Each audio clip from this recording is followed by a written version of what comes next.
Kami telah siap mendengar firman-Mu Tuhan. Dengan rendah hati kami mohon Roh Kudus-Mu memimpin apa yang akan kami dengar.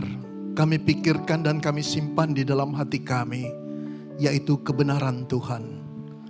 Lembutkanlah hati kami Tuhan agar menjadi tanah yang baik, yang ditaburkan benih firman-Mu yang kemudian bertumbuh, berbuah di dalam kehidupan kami untuk nama-Mu. Karena itu tolonglah kami Allah Roh Kudus. Juga bagi hamba-Mu yang akan menjelaskannya. Betapa di dalam kelemahan dan kekurangannya ia membutuhkan hikmat daripada-Mu. Sehingga kami mendengar firman Tuhan, suara-Mu kepada kami pribadi demi pribadi. Dan kami menjadi pelaku firman-Mu. Bapak berfirmanlah karena kami telah siap untuk mendengar. Dalam nama Tuhan Yesus kami berdoa. Amin. Silakan duduk saudara yang dikasihi Tuhan. Shalom saudara. Saya ingin mengucapkan selamat tahun baru. Kita memasuki tahun yang baru. Tahun yang banyak para ahli, orang yang berkecimpung di dalam bidang ekonomi, sosial, politik, tahun ketidakpastian. Saudara, setiap tahun sebetulnya tidak pasti, hari esok kita juga tidak pasti. Tapi sebagai anak Tuhan kita beriman ada sesuatu yang pasti yang digenggam oleh Bapak kita, yaitu hari depan kita. Minggu lalu Pendeta Edi sudah menyampaikan firman Tuhan yang begitu baik. Ya, saya melihat strukturnya luar biasa. Nah, kali ini saya ingin membimbing saudara untuk mendengarkan firman Tuhan dari sudut yang lain. Allah pasti memimpin kita. Tapi apakah kita bisa hidup berkenan di hadapan Tuhan di dalam kepastian Allah yang memimpin kita itu? Oke saudara, inilah yang akan kita dengar. Orang Kristen kaleng-kaleng versus orang Kristen yang benar-benar menjadi murid Yesus. Orang Kristen yang sejati. Sangat menarik saudara buat saya perikop ini. Yuk kita buka firman Tuhan yang terambil dari Yohanes 8 ayat 30 sampai 32. Demikianlah firman Tuhan. Setelah Yesus mengatakan semuanya itu, banyak orang percaya kepadanya. Maka katanya kepada orang Yahudi yang percaya kepadanya, jikalau kamu tetap dalam firman-Ku, kamu benar-benar adalah murid-Ku. Dan kamu akan mengetahui kebenaran dan kebenaran akan memerdekakan kamu. Saudara, izinkan saya untuk memberikan beberapa pilihan kepada saudara dan meminta saudara memilihnya dengan cepat, spontan saja. Apa yang saudara pikirkan langsung. Oke, bertumbuh atau mujizat? Pilih mana? Dalam hati saja. Jangan ribut, nanti yang lain nyontek. Disiplin atau kebebasan? Jangan ribut, nanti yang lain nyontek. Memikul salib atau kenyamanan? Penginjilan atau berkat? Saudara, dari pilihan yang saudara tetapkan, saya berani memastikan atau punya keyakinan. Sebagian besar dari kita memilih bagian ini. Kenapa saudara? Keyakinan saya bukan cuma di jemaat sini saja loh. Kalaupun ini ditanyakan kepada kebanyakan orang Kristen masa kini, pasti pilih bagian ini. Saudara-saudara mendengar perkataan mujizat, kebebasan, kemudian kenyamanan, berkat itu melapangkan hati kita. Langit gelap rasanya jadi terang. Beban berat rasanya jadi ringan. Inilah kata-kata ajaib dalam kekristenan. Yang banyak dikhotbahkan dan banyak didengar oleh telinga kita. Saudara yang dikasih Tuhan, kalau yang ini, aduh rasanya males banget sih. Bertumbuh, disiplin, memikul salib, penginjilan.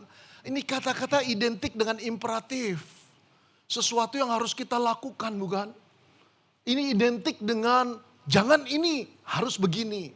Jangan itu, harus begitu. Waduh, gak cocok dengan jiwa orang Kristen masa kini. Yang ingin kenyamanan, yang ingin kebebasan lebih banyak. Kalau kita dengar kayak gini udah mager deh. Betul gak? Gak cocok frekuensinya dengan semangat dan otak kita. Tapi tahukah saudara, justru kata-kata inilah bertumbuh, disiplin, memikul salib, penginjilan merupakan esensi kehidupan seorang Kristen yang benar-benar murid Yesus. Orang Kristen yang sejati. Kalau ini ditinggalkan, kalau ini tidak dihayati, kalau ini tidak bisa diterima, kita akan menjadi orang Kristen kaleng-kaleng. Apa sih yang dimaksud Kristen kaleng-kaleng? Istilah kaleng-kaleng pasti saudara tahu. Kristen yang asal-asalan, Kristen yang gak punya mutu, Kristen yang amburadul. Ya saudara, Kristen kaleng-kaleng. Nah saudara, bagi orang Kristen kaleng-kaleng, itu orang Kristen yang kalau beribadah, berpuasa, berdoa, kemudian memberi persembahan, memberi perpuluhan, mengharap Tuhan memberi lebih banyak lagi. Kaleng-kaleng. Bagi orang Kristen kaleng-kaleng, hidup bersama Tuhan itu hidup dalam kenyamanan. Nggak kenal susah, doa langsung dijawab. Hidup penuh dengan kesuksesan tanpa kerja keras. Bagi orang Kristen seperti ini saudara-saudara, mujizat selalu terjadi dalam kehidupan mereka. Kalau mujizat tidak terjadi karena kurang iman, sebetulnya mujizat diperuntukkan untuk setiap anak-anak Tuhan. Bagi orang Kristen kaleng-kaleng. Saudara, orang Kristen seperti ini sangat manja. Sangat manja saudara. Kerjanya selalu meminta kepada Tuhan. Merengek-rengek, meratap kepada Tuhan. Minta dibelas kasihani. Rasanya selalu dibully. Trauma, butuh healing. Healingnya ke Bali lagi. Bukan 3 hari, bukan 6 hari, 6 bulan. Baru kerja 2 minggu, udah trauma. Butuh healing 6 bulan. Waduh saudara. Saudara, bagi orang Kristen kaleng-kaleng, mereka percaya pada Tuhan. Tetapi seizin Tuhan itu ikut campur dalam dirinya seizin dia. Ada ruang-ruang pribadi yang tidak ingin Tuhan masuki. Nggak. Kalau ruang bisnis silakan Tuhan, kamu berkati aku. Kalau ruang penyembuhan silakan Tuhan, engkau sembuhkan aku. Tapi ruang yang ini no, bukan bagianmu. Ini bagianku. Ruang tersembunyi. Hidden room. Nah saudara, orang Kristen kaleng-kaleng akan meninggalkan gereja. Bahkan imannya kalau dia dapati Tuhan yang dikhotbahkan oleh para pengkhotbah itu tidak cocok dengan apa yang dia harapkan. Tuhan yang dia harapkan. Pindah gereja, pindah lagi. Bahkan bisa pindah agama. Karena apa? Tuhan yang ingin dia percaya nggak cocok dengan Tuhan yang dikhotbahkan oleh para pengkhotbah atau dalam Alkitab. Dia ingin cari Tuhan yang seperti yang diharapkan. Bikinlah Tuhan sendiri. Nah saudara, berbeda dengan orang Kristen yang sungguh-sungguh menjadi murid Yesus, Kristen sejati. Bagi orang Kristen yang sejati saudara, mereka menyadari bahwa menjadi orang Kristen, menjadi murid Yesus yang sungguh-sungguh, itu bukan soal kemudahan, kenyamanan. Bahkan seringkali doa tidak terjawab. Mujizat yang dinanti-nanti tidak terjadi. Bahkan bisa jadi kehidupan makin susah, bukan makin gampang. Tapi mereka tidak pernah kecewa kepada Tuhan. Sekalipun mujizat tidak terjadi, tidak mengubah keyakinan mereka bahwa Allah itu baik. Kenapa? Karena mereka sudah tahu Allah itu baik. Kalaupun doa mereka tidak dikabulkan, mujizat yang mereka minta tidak dikabulkan, itu juga karena kebaikan Tuhan. Bapak manakah yang kalau anaknya minta batu, diberikan roti. Atau minta batu diberikan batu. Minta ular diberikan ular. Enggak, Bapak itu akan memberikan yang terbaik. Walaupun orang Kristen yang sejati tahu bahwa permintaan yang dianggap baik itu belum tentu baik. Dan ketika Tuhan menolaknya itu karena Tuhan baik. Oke. Nah saudara yang dikasih Tuhan, mulai timbul pertanyaan di antara kita. Bedainnya gimana ya Pak ya antara Kristen kaleng-kaleng dan Kristen yang sejati. Sebab kita tidak ingin jadi Kristen yang kaleng-kaleng. Atau jangan-jangan kita yang hadir di sini sudah bertahun-tahun ikut kebaktian, sudah bertahun-tahun percaya Yesus. Jangan-jangan masuk kategori orang Kristen kaleng-kaleng. Bedainnya gimana Pak? Saudara-saudara, terkadang membedakan orang Kristen kaleng-kaleng dan orang Kristen yang sejati itu begitu mudahnya. Seperti kasat mata melihat kaleng-kaleng. Bener-bener nih ori. Bisa beda dengan jelas. Tetapi seringkali justru tidak semudah itu. Kenapa tidak semudah itu? Karena Kristen yang kaleng-kaleng dan sejati sama-sama beragama Kristen. Sama-sama mengaku orang Kristen. Sama-sama bisa sama-sama aktif melayani di sebuah gereja. Bisa sama-sama jadi majelis. Bisa sama-sama jadi hamba Tuhan. Bagaimana bisa membedakan hamba Tuhan itu kaleng-kaleng? Kalau berkhotbahnya luar biasa. Kalau ngomong sama orang, kalau doa begitu meyakinkan. Hanya Tuhan yang tahu. Gak mudah loh, gak mudah. Nah saudara, ini sama seperti seorang petani bagaimana membedakan bahwa ini ilalang, ini gandum. Ketika masih bertumbuh sama-sama. Seringkali gak mudah. Tunggulah sampai dewasa. Baru petani bilang, ini alang-alang. Begitu. Nah saudara, perbedaan itu nampak dengan jelas ketika hari penghakiman terakhir nanti. Ketika semua manusia berkumpul di hadapan hakim yang agung yang bernama Yesus Kristus. Disitulah baru tertera siapa yang kaleng-kaleng, siapa yang sejati. Saudara, ini nampak dari ucapan Yesus, Matius 7 ayat 22-23. Pada hari terakhir banyak orang akan berseru kepada aku, kata Tuhan Yesus. Tuhan, Tuhan, bukankah kami bernubuat demi namamu? Dan mengusir setan demi namamu? Dan mengadakan mujizat demi namamu juga? Pada waktu itulah aku akan berkata berterus terang kepada mereka. Dan berkata, aku tidak pernah mengenal kamu. Enyahlah daripadaku kamu sekalian pembuat kejahatan. Saudara, hari ini akan menjadi hari kejutan yang mengejutkan banyak orang Kristen.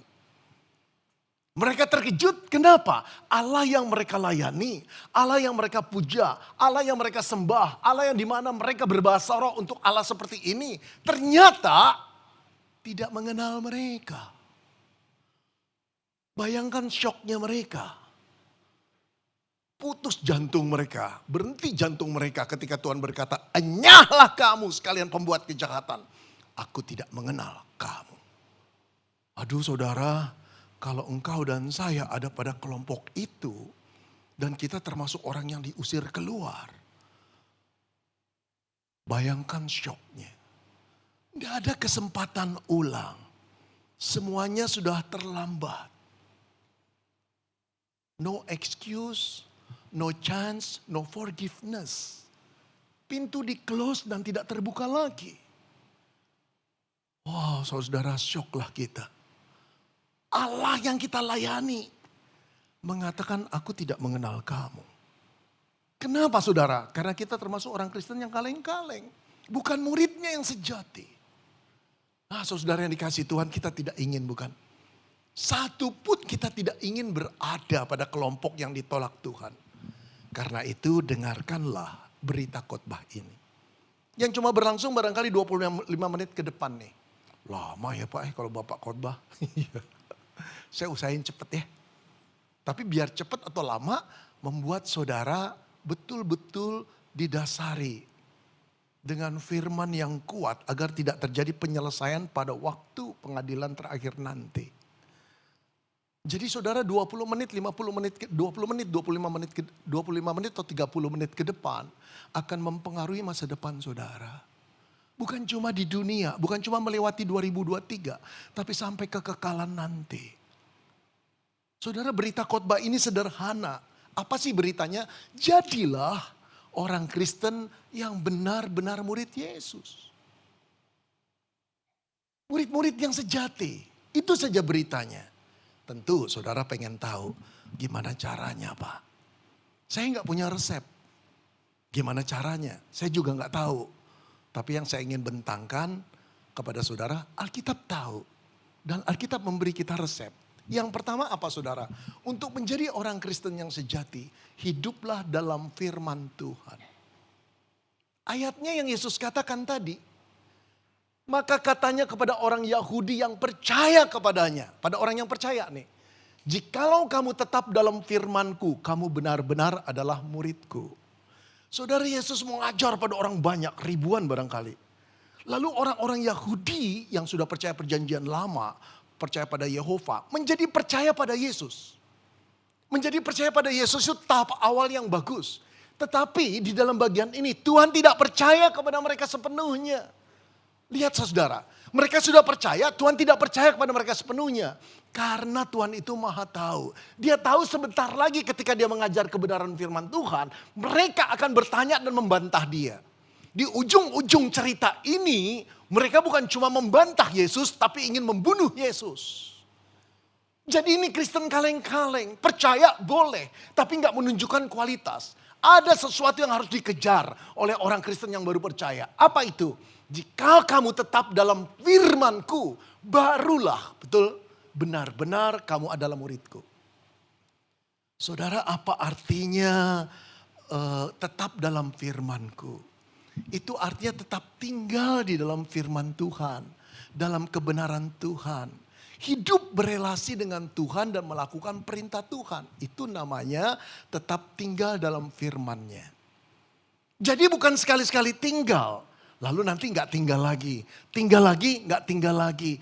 Ini bukan kos-kosan yang kita bisa kalau nggak senang tinggalin, pindah ke kos lain. Ini bukan hotel yang kalau kita nginep 1-2 malam lalu pergi pulang ke rumah nginep lagi di hotel yang lain. Ini satu relasi yang terus menerus di dalam firman Tuhan. Nah saudara, inilah yang disebut murid Kristus. Hidup bersama dengan gurunya, punya relasi dengan gurunya. Nah pemahaman pemuritan zaman dahulu antara teacher and students, saudara, berbeda dengan sekarang konsepnya. Ya, kalau zaman dulu kayak gini saudara. Lihat, kehidupan murid dengan guru. Minta tolong diklik ya.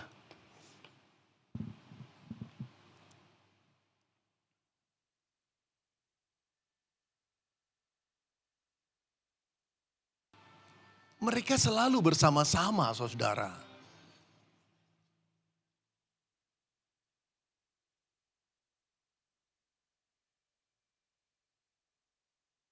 Sampai makan pun bersama-sama. Tidur bersama-sama. Di dalam kebersamaan mereka, setiap waktu Tuhan berfirman. Tuhan menyatakan kebenaran. Tuhan memberikan paradigma kerajaan surga. Paradigma dirinya karena dia adalah raja kerajaan surga. Murid-murid menangkap. Murid-murid menyimpan. Murid-murid mencerna pikiran itu. Sampai bertahun-tahun. Akhirnya paradigma gurunya itu menjadi paradigma dia. Nilai-nilai gurunya menjadi nilai-nilai dia. Nggak ada yang on off. Sebentar dengar, sebentar enggak. Sebentar dengar, sebentar pulang. Sebentar bersama-sama, sebentar meninggalkan Yesus. Enggak. Saudara-saudara, inilah yang melukiskan. Kalau kita ingin tetap di dalam firman-Nya, setiap waktu firman itu harus kita dengar, kita baca, kita renungkan. Sepanjang waktu, siang dan malam. Tentu saja ini tidak berarti kita tidak bekerja apa-apa. Kita tidak pergi ke marketplace, kita tidak berbisnis, kita tidak berurusan dengan orang. Lakukan itu. Kalau kita saat teduh pagi hari 15 menit atau 30 menit. Pikiran kita terisi firman bukan? Setelah keluar dari ruang baca kita atau ruang saat teduh kita. Firman itu jangan biarkan hilang. Tetap bergaung. Waktu saudara naik motor, nyetir mobil atau di public transportation. Pikirkan terus itu. Waktu saudara sedang deal dengan orang dalam urusan bisnis, waktu saudara mahasiswa sedang kuliah, terus firman itu ada di sini. Sehingga keputusan kita adalah keputusan yang sesuai dengan firman-Nya. Sehingga perkataan kita sesuai dengan firman-Nya, cara nalar kita sesuai dengan firman-Nya. Oh saudara, itulah yang dimaksud kita tetap tinggal di dalam Dia.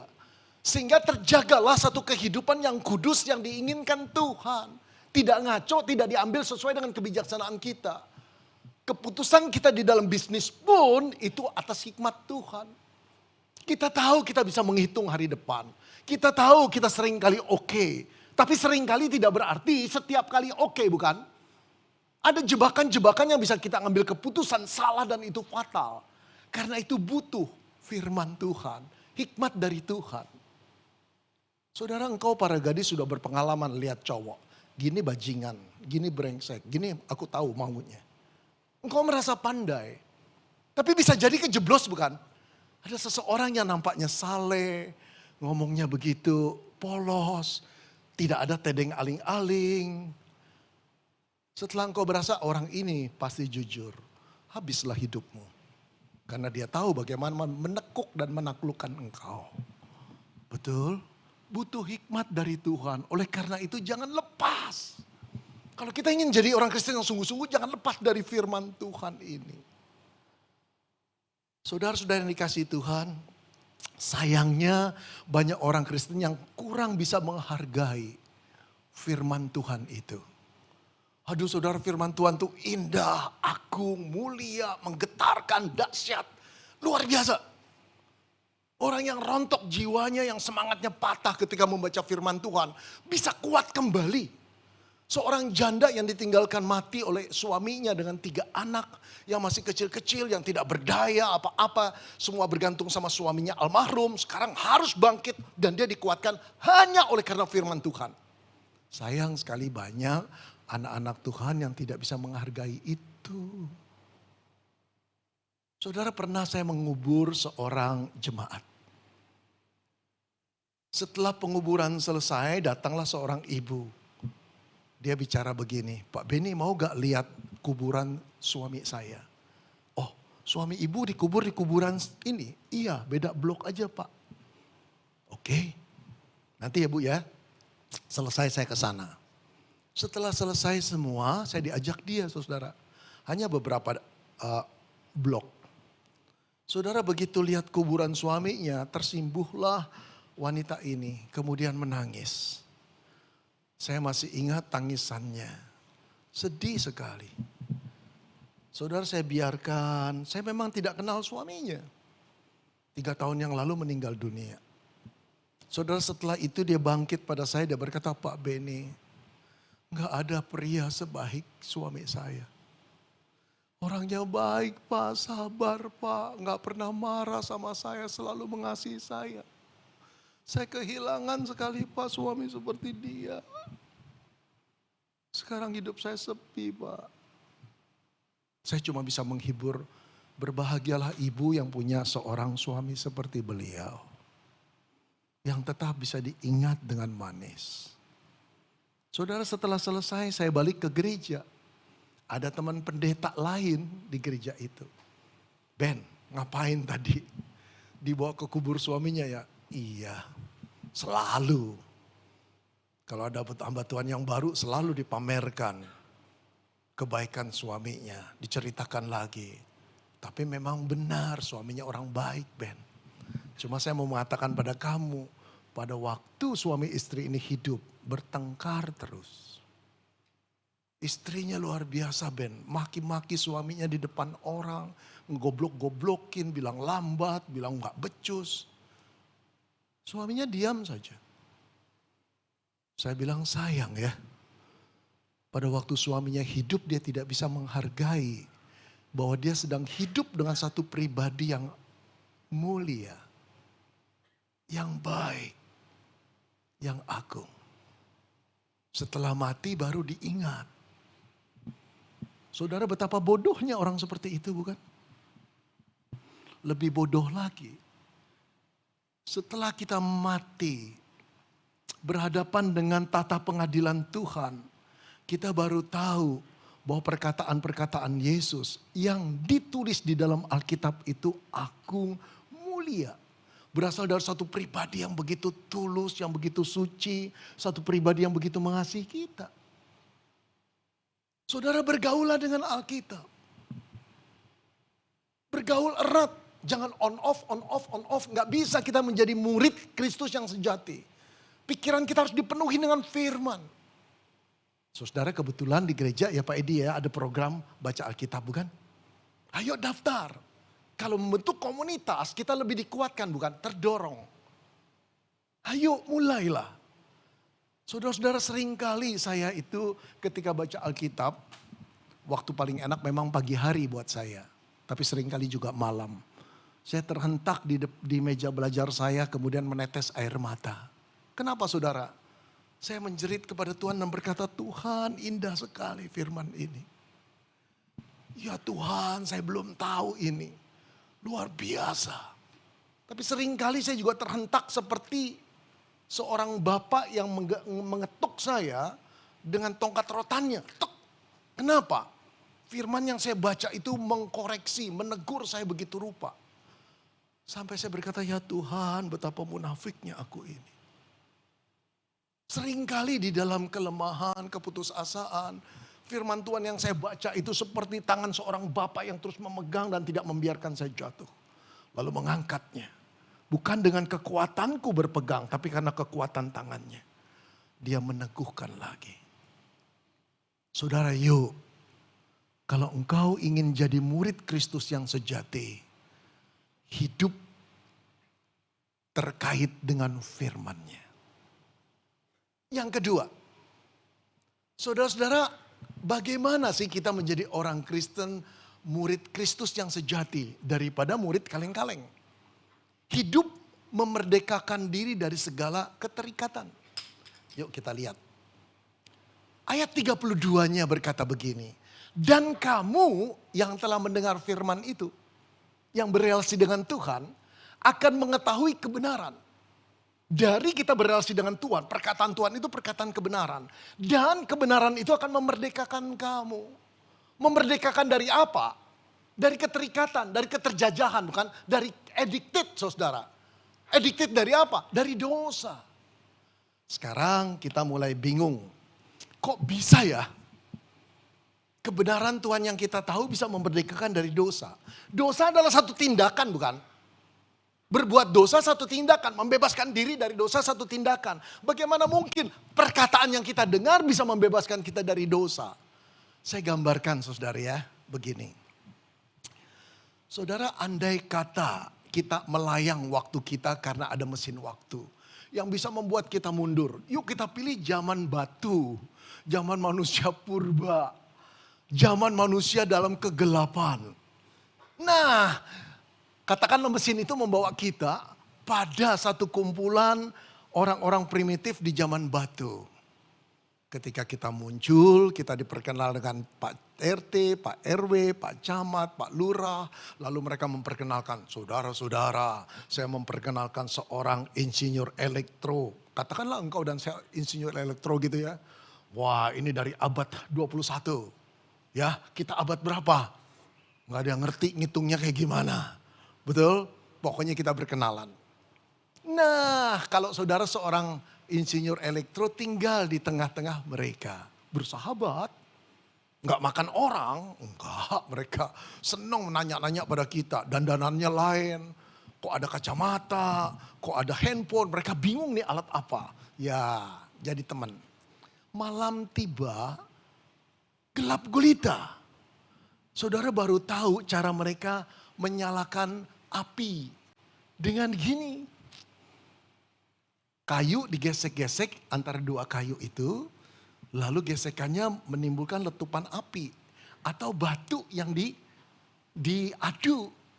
Letupan api itu kemudian ditaruh daun kering sehingga terbakar. Sehingga gua itu menjadi terang.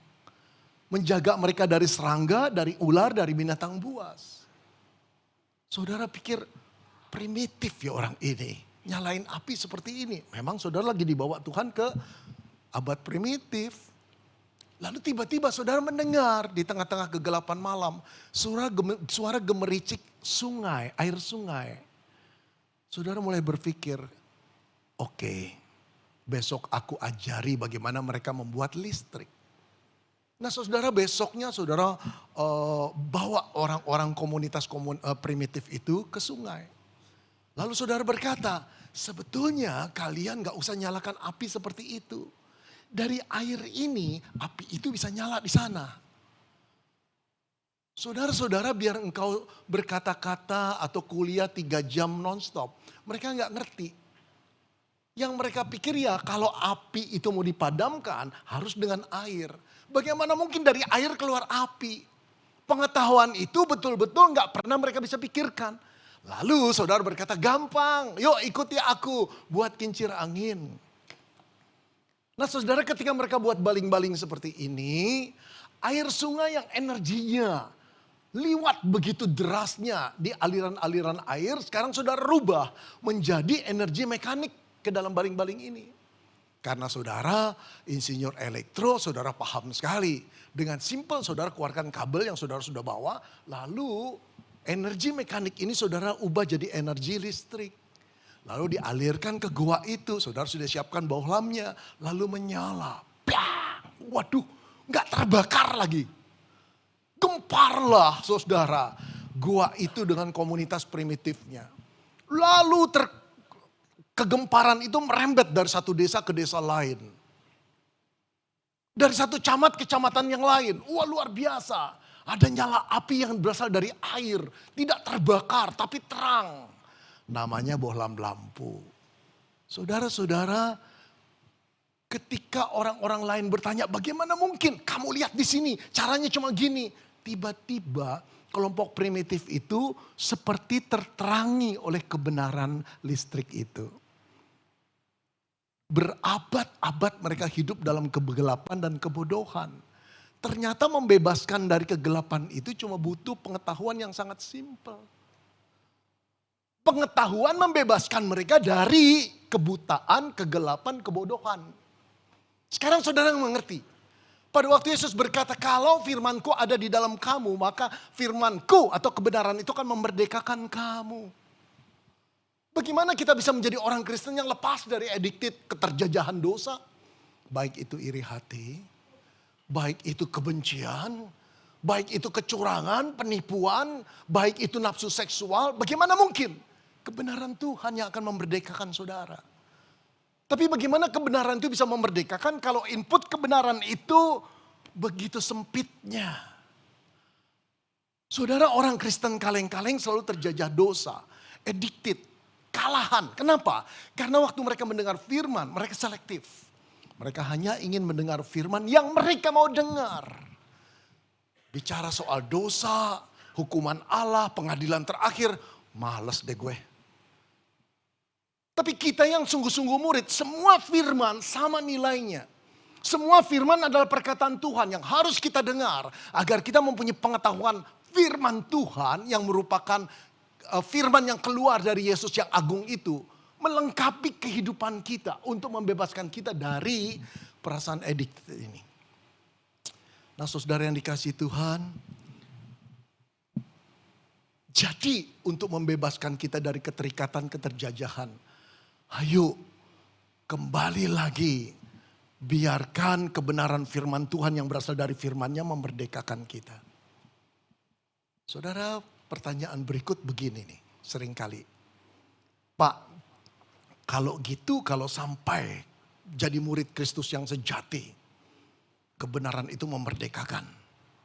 Apakah itu berarti orang Kristen tidak bisa lagi jatuh dalam dosa, Pak? Nah, ini membuat engkau dan saya frustrasi, bukan? Kita sudah berusaha baca firman, mentaati dia, masih jatuh juga. Nah, jawabannya saudara, apakah orang Kristen sejati itu masih bisa jatuh dalam dosa? Jawabannya masih. Loh, kalau masih berarti kebenaran tidak membebaskan dong, Pak. Membebaskan. Tapi perhatikan antara kejatuhan dengan kecanduan. Beda, saudara. Setelah kebenaran memerdekakan kita, kita masih hidup di dalam daging kita, bukan? Habit yang lama itu masih terus ada di dalam diri kita. Tapi kebenaran itu sebetulnya bisa menaklukkannya. Nah, kalau kita jatuh, perhatikan. Kalau kita jatuh, itu cuma sekali-sekali. Kalau addicted, saudara, kalau kita itu keterikat, terjajah, kejatuhannya itu bukan cuma sekali-sekali, sering kali, bahkan acap kali. Beda, saudara. Yang sekali-sekali dengan yang setiap kali. Yang kedua, sumber kejatuhannya juga beda. Kalau kejatuhan, sumber godaannya dari luar. Dari luar, saudara. Entah itu lingkungan, teman baik, entah itu katakan juga tawaran-tawaran dunia yang menggiurkan. Ketika kita tidak waspada, kita bisa jatuh, terperangkap, terperosok. Tapi kalau addicted, saudara, godaannya tuh sudah ada di dalam. Rasanya kita nggak betah sekali kalau nggak mengikuti selera nafsu yang ada di dalam. Jatuhlah kita. Kalau orang yang biasa hoax, kalau nggak nulis karyanya gitu saudara yang membuat sakit hati orang. Kayaknya nggak enak jempolnya. Mungkin pergi lagi ke dokter saraf. Dok kok jempol saya nggak bisa tulis hoax ya sekarang ya. Aneh bukan? Nah saudara yang dikasih Tuhan, godaan dari dalam itu muncul ketika orang itu masih dalam tahap keterikatan. Betul? Gak usah dibujuk, muncul sendiri. Dan dampaknya beda. Ketika orang yang benar-benar murid Yesus masih bisa jatuh dalam dosa, dampaknya adalah penyesalan. Yang membuat dia menangis di hadapan Tuhan dan memohon kembali pengampunan dan kasih karunia Tuhan. Papa, aku jatuh lagi. Papa, tolong ampuni lagi, aku menyesal. Ada perasaan tidak layak. Ada perasaan jijik. Ada perasaan betul-betul seharusnya aku nggak begini. Jadi orang yang Kristen yang sungguh-sungguh masih bisa jatuh. Tetapi orang Kristen yang terikat, orang Kristen kaleng-kaleng, ketika dia berbuat dosa, tidak ada penyesalannya. Dia akan menjelajah ke tempat-tempat lain yang membuat kenikmatan jauh lebih bisa dinikmati lagi. Beda bukan? Nah saudara, ketika kita berada dalam kondisi seperti itu, kasih karunia Allah datang lagi pada kita. Itulah yang membuat kita tahu, kalaupun kita bisa kudus, bisa suci bukan karena kita.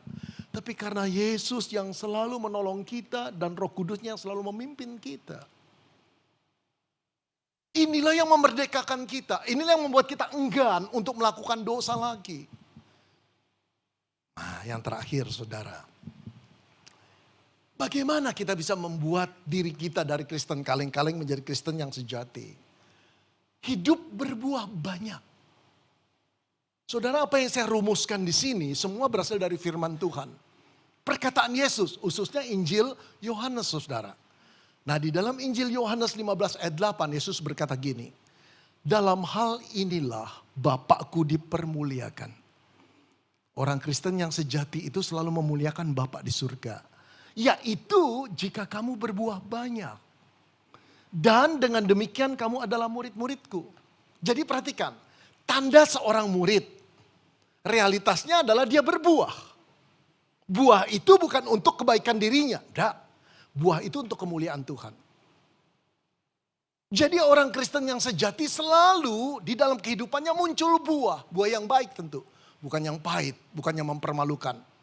Nah mari kita lihat saudara. Tuhan Yesus mengajarkan kita memberitahu rahasia keinginan hatinya. Buah seperti apa sih dalam kehidupan seorang murid yang benar-benar murid yang sejati? Saudara-saudara, Yohanes 13 ayat 34-35 berkata begini. Aku memberikan perintah baru kepadamu. Yaitu supaya kamu saling mengasihi. Kasih. Sama seperti aku telah mengasihi kamu, demikian pula kamu harus saling mengasihi. Udah dua, saling mengasihi. 35. Dengan demikian semua orang akan tahu bahwa kamu adalah muridku. Yaitu apa? Yaitu kamu, jikalau kamu saling mengasihi. Saudara perhatikan ayat yang terakhir. Kalau kita saling mengasihi, kata Yesus, orang akan tahu kamu muridku. Loh, apa kaitannya? Kalau baca Alkitab sedikit kritis saudara ya. Kutak-kutik. Ini sebab akibatnya apa sih? Apa sih kaitannya, relasinya apa? Antara induk kalimat dengan anak kalimat. Kalau kamu saling mengasihi, orang tahu kamu muridku. Kenapa jadi begitu? Emang kalau kita berbuat saling mengasihi, orang tahu bahwa kami itu murid kamu, Tuhan Yesus. Saudara, jawabannya adalah karena dimanapun Yesus berada, orang tahu Yesus itu penuh dengan kasih. Jadi kalau ada murid-murid yang saling mengasihi, tahu ini pasti murid Kristus. Saudara-saudara perhatikan, Alkitab memberikan sebuah berita, Allah adalah kasih. Allah adalah kasih. Kemudian kasih Allah itulah yang membuat anak Allah itu turun di malam Natal. Meninggalkan segala kemuliaannya. kehormatannya menjadi sama dengan manusia dan mau dilahirkan ketika penginapan-penginapan ditutup dan menolak dia. Dia tetap mau. Di mana? Di kandang binatang. Kenapa dia mau? Karena dia mengasihi manusia. Allah adalah kasih, Yesus adalah kasih. Ketika Yesus melihat orang buta, saudara, dia menyembuhkan orang buta itu. Ketika Yesus melihat orang lumpuh, dia menyembuhkan orang lumpuh. Karena apa? Kasih. Dia bukan sedang pamer dirinya luar biasa, tapi kasihnya tidak pernah bisa ditutup. Dia bergumul di tengah Getsemani karena kasih. Dia bersedia diadili bahkan mati di kayu salib. Karena apa? Karena kasih. Seluruh kehidupan Yesus kalau boleh disimpulkan dengan satu kata, kasih keluarnya. Oleh karena itu, bagaimana mungkin kalau kita disebut orang Kristen sejati, tidak ada kasih di dalam diri kita? Tidak mungkin. Itu dua natur saudara, dua sifat keadaan yang sangat-sangat berbeda. Saudara-saudara, ketika saya berumur 12 tahun, seingat saya ya, mama saya duduk berhadapan-hadapan dengan saya terus bilang begini, Ben, dari anak mami. Mami saya punya 5 anak laki semua, saya nomor 3. Dari anak mami, kamu yang paling egois. Hati kamu jahat, Ben. Kamu tuh sama orang gak pernah mikirin orang. Wow. Gak enak ya dia ngomongin gitu ya. Kelas 6 saya.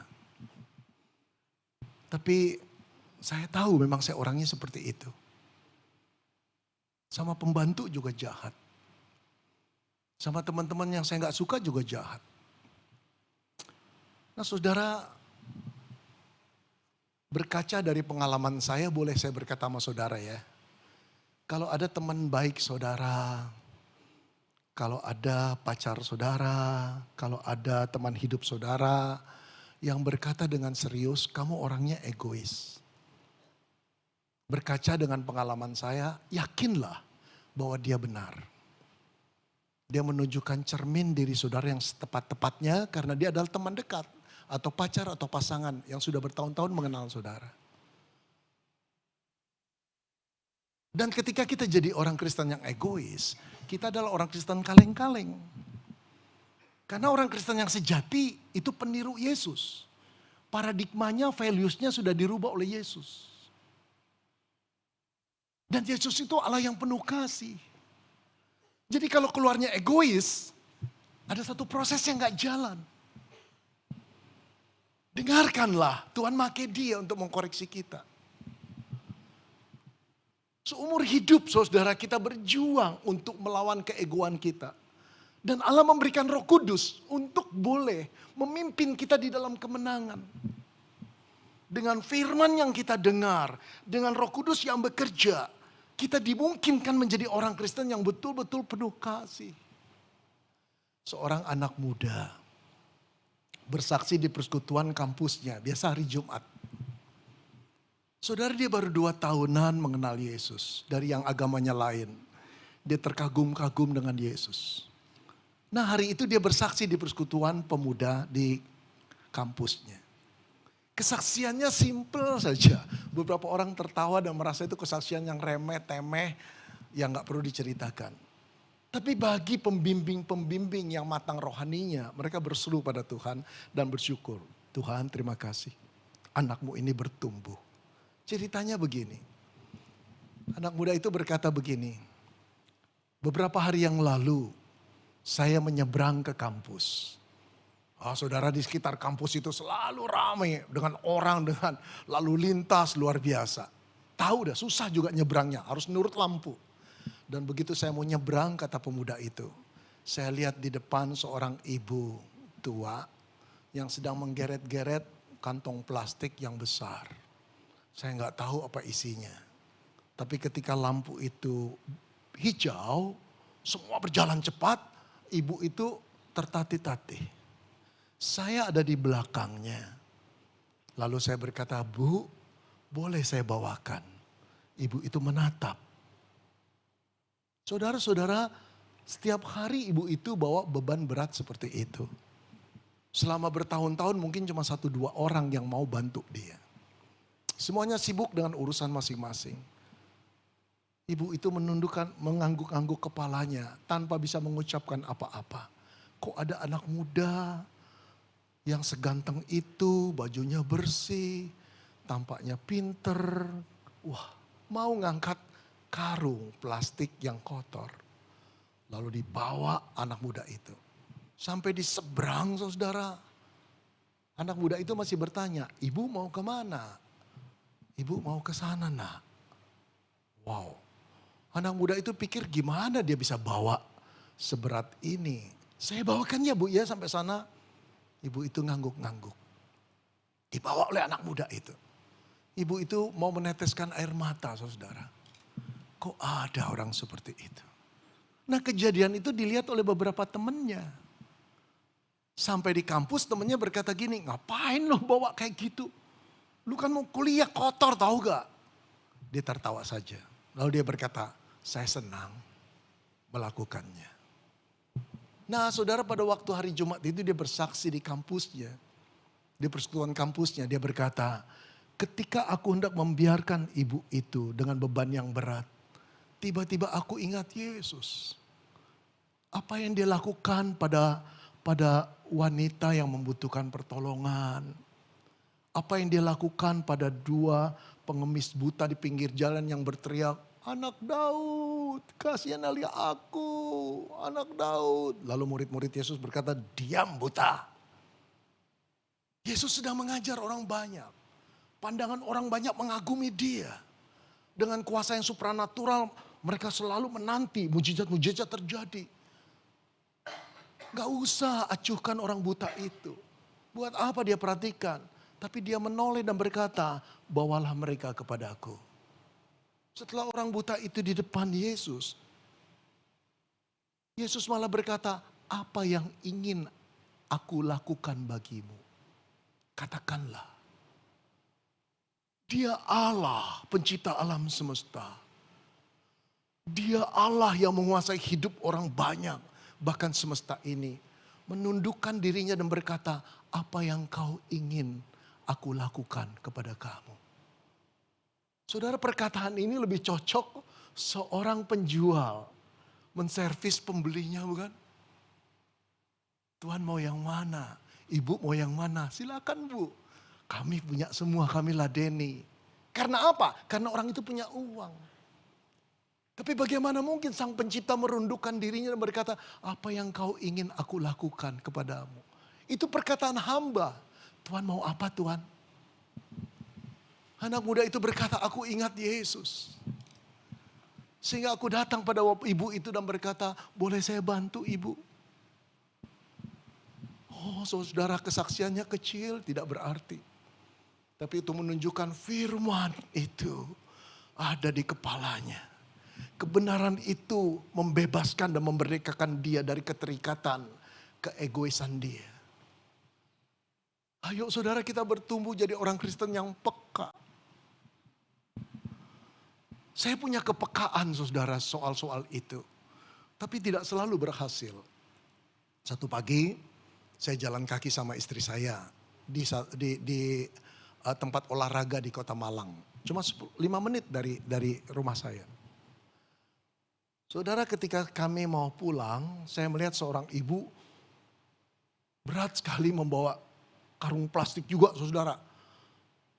Muncul-muncul di depan di karung itu kayu bakar, saudara, bekas bangunan, kayu-kayu bangunan. Lalu saya menengok karung plastik satu lagi, singkong, saudara. Banyak singkong liar. Ibu itu gerek-gerek, lalu ibu itu duduk di trotoar. Saya colek istri saya, kasihan ya. Apakah saya akan bantu menolong mengangkat dia? Saya ngukur diri saya, gak akan kuat saudara. Karena saya pernah operasi surgery di back pain ini. Dokter bilang jangan angkat-angkat lagi Pak Beni, koper-koper juga jangan. Oke. Terus kami lewatin ibu itu sembari ngeliat. Saya bilang istri saya mau ambil duit, saya mau kasih dia. Ambil deh, kata istri saya. Kami jalan 5 menit ke rumah. Kemudian saudara saya ambil uang, masih minum. Istri saya bilang cepetan Ben, nanti ibunya gak ada lagi. Ada. Itu jalan kan panjang saudara, dia masih duduk di trotoar sini. Adalah. 10 menit kemudian saya ambil mobil saya ke situ, gak ada itu ibu. Wow, saya putar lagi. Saya masuk sini ada pertigaan, ke kanan dan ke kiri. Kalau ke kiri naik ke atas, kalau ke kanan ke bawah. Saya terka dia pasti ke bawah. Ambil jalan yang simpel aja logika gitu. Saya masuk ngejar sana sampai mentok di sana, gak ada ibu itu. Putar lagi naik sampai mentok, gak ada lagi. Barulah hati saya gelisah. Kamu sih tadi lambat-lambat. Kasihan ibu itu. Padahal Tuhan memberi kamu kesempatan untuk melakukan kasih. Sampai di rumah istri saya bertanya, ketemu Ben? Kamu sih lambat-lambat. Saudara, hari itu hari yang rasanya tidak enak sekali. Ketika Tuhan menjumpakan kita dengan orang-orang susah, itu bukan satu kebetulan. Perhatikan perkataan saya. Ketika Tuhan menjumpakan kita dengan orang-orang yang susah pada hari itu bukan satu kebetulan. Mirip atau sama tepatnya ketika Tuhan menjumpakan saudara pada orang-orang yang bisa menolong saudara, itu bukan satu kebetulan. Pernah saudara dalam keadaan sulit, lalu dijumpakan oleh seseorang yang tiba-tiba dia nolong. Atau menyelesaikan jalan kesusahan saudara. Itu bukan satu kebetulan. Saya masuk ke kamar, saya berkata, Tuhan, saya nyesal berlama-lama. Tolong ketemukan aku lagi dengan ibu tua itu di hari lain. Saudara, saya bersyukur Allah masih memberi saya kehidupan. Masih banyak kesempatan yang Allah bisa. Tapi saya berjanji, saya tidak akan berlambat-lambat. Saudara-saudara yang dikasih Tuhan, ciri dari seorang anak Tuhan, dari kaleng-kaleng pindah ke kategori Kristen yang benar-benar murid Yesus, hatinya dipenuhi kasih. Enggak berarti kita harus memberi banyak karena kita tidak mampu. Tapi sedikit pun itu cukup. Dan bukan pada besarnya yang Tuhan nilai, tapi pada hati kita yang tulus. Sekarang saya mau masuk bagian terakhir. Orang itu punya kasih, tapi tahukah saudara kasih yang terbesar itu apa? Saudara menolong orang dengan uang kita, itu berharga. Itu baik. Itu kasih juga. Menolong orang yang sulit dan tidak punya jalan keluar dengan pemikiran kita dan bantuan kita, itu baik, itu luar biasa. Itu juga kasih. Tapi saya boleh mengatakan itu bukan kasih yang tertinggi. Itu bukan kasih yang terbesar. Apa yang terbesar itu saudara? Ketika engkau mengabarkan siapa juru selamatmu. Ketika engkau mengabarkan siapa Yesus yang tersalib itu. Ketika dia bisa menerima dan dia juga diselamatkan, itulah kasih terbesar. Saudara, mari kita pikirkan, ketika kita meninggal dunia nanti, ketika kita memelekkan mata kita dan kita sampai pada kekekalan, lalu di sana Tuhan Yesus berkata, masuklah hambaku yang baik dan setia. Ketika kita masuk ke sana, ada orang-orang yang menyambut kita ternyata. Entah itu teman kita, papa kita, pendeta John Margono, teman saya dan sahabat saya, barangkali, Ben, bangkunya udah disiapin sama Pak John. Sini, makan di sini. Ada bakmi, Ben. Oh, bakmi lagi. Saudara coba pikirkan. Apakah ada orang yang berlari pada saudara? Wah, bro, sis, Pak, Ibu. Aduh, sini. Lalu memeluk saudara dan berkata, ingat gak dulu, waktu aku kesulitan uang kuliah, kamu yang nolong loh selama 6 bulan. Ada yang berkata gitu? Atau kita datang, Ibu ingat gak Bu, ketika keluarga kami benar-benar dalam kesulitan masalah hukum, Bapak dan Ibu yang mensponsori seorang pengacara. Ada yang begitu? Atau berkata, Pak, Bapak ingat gak nasihat Bapak? Pada waktu kami mau investasi uang kami di dalam saham perusahaan ini. Engkau yang berkata, jangan. Waktunya tidak tepat dan prospeknya buruk. Aduh, itulah yang menyelamatkan harta kekayaan kami.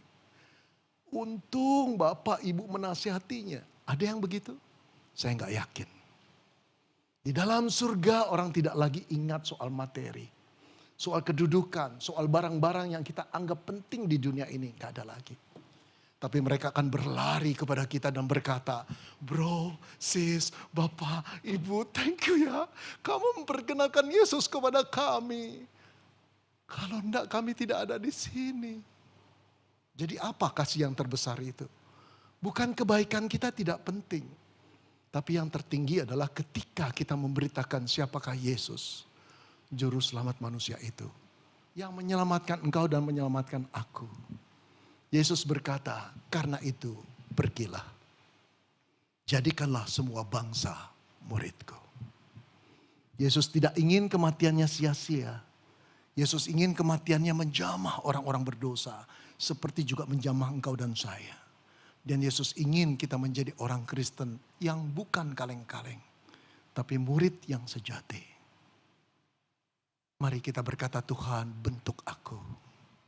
Kita butuh pertolongan Tuhan.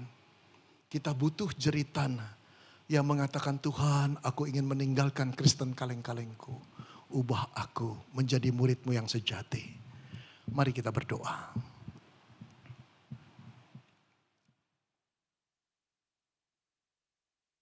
Saudara, tahun 2023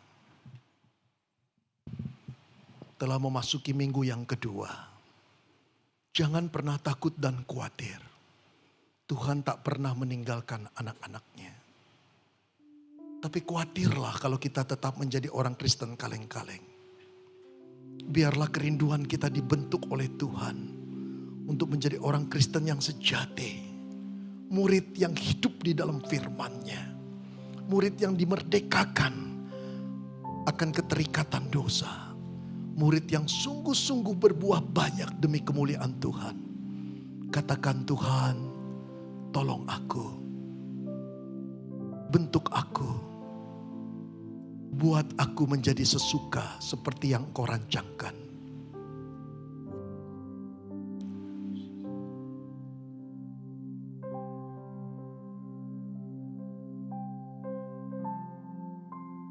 Minta Pak Edi menutup dalam doa. Minta Pak Rudi menutup dalam doa.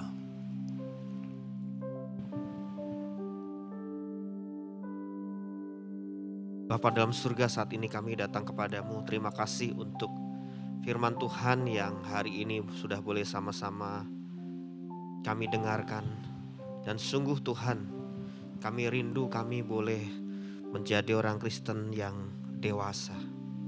Mengikut Tuhan seumur hidup kami. Dan apapun yang terjadi di dalam kehidupan kami, itu tidak menyurutkan kami untuk terus melangkah bersama dengan Tuhan. Terima kasih ya Tuhan. Firman-Mu hari ini sudah kami dengarkan dan biarlah terus bertumbuh di dalam kehidupan kami. Dan terus kami boleh menjadi saksi Tuhan, murid Tuhan. Dan orang melihat Kristus hidup di dalam kehidupan kami. Jadikan kami saksi-Mu ya Tuhan. Untuk boleh memberitakan kasih Kristus kepada banyak orang. Terima kasih Bapa. Hanya di dalam nama Tuhan Yesus Kristus kami berdoa dan kami mengucapkan syukur. Amin.